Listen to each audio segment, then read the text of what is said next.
Men, today I want to talk to you about money and confidence. What women don't understand is the association between money and confidence. If there are men, millions of men who have touched a certain amount of above average money, 6 figures, little more than 6 figures. I found out the data is the average black man in America makes $48,000. So for anyone who has made anything over $100,000, what women and people who have not made over 100,000 don't understand is how it can shape and mold us. We remember, we relive, we desire, we obsess oftentimes about when we had that type of money, how people conform to our will and our desire, which gives you a false self of confidence or arrogance or just overall delusion. So what happens now is through consequences or through time or through maturity or through just circumstance, you realize that the option to make 100,000 is not there the same.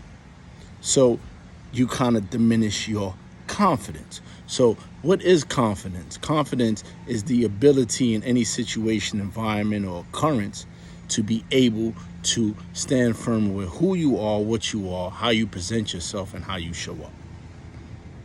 There is not many men that I know of who fall back, who have an occurrence, who have a tragedy, who have a form of trauma at a moment, who instills confidence through all situations.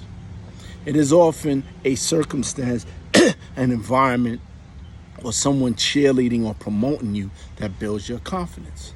It comes from some form of validation or affirmation that makes you say, yes, I am who I think I am. What women often don't understand as well is that every single day we have to do something that makes us important, makes us feel important, makes us feel accomplished. If we are with women who remind us that we are not important, that we are not accomplished, that we are not doing something, or no matter what you do is something else you need to be doing, it affects your confidence. Maybe.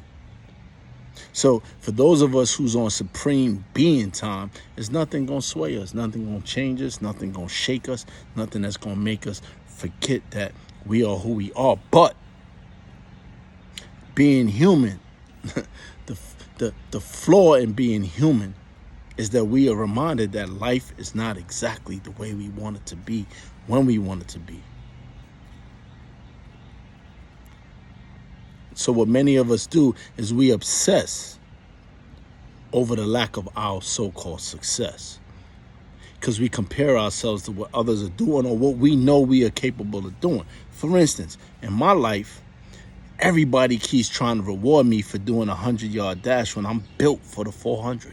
I'm prepared for the 400. But if I'm not in the race, if I don't get into the race, what sense is it? So until I get into the race to demonstrate I am Usain Bolt in the 400, they just gonna keep telling me, oh, you do the 100 so well. You're doing great. Look at you. Compared to everybody else to do the 100, but I'm built for the 400. And I know there's millions of you that feel the same way I do. So what I'm going to do in this video is beg you to sit back and not allow another person, and not allow a circumstance or your bank account affect your confidence. Oftentimes, when we have a partner, never forget this, I teach you this in Life Survival Kit, the people you're around the most you become. Sometimes you sleeping with the enemy. Sometimes your homie who's the drunk, the drug addict, the non-ambitious, who's waiting for you to win, the brother who's the leech, will sway your confidence. The woman that you poured into, gave all to, will sway your confidence. And I beg you, my brothers, to sit back and realize, and my sisters, my hard-earned sisters, sit back and realize your confidence is a full-time job that only you are employed to fulfill. That's how you keep your confidence.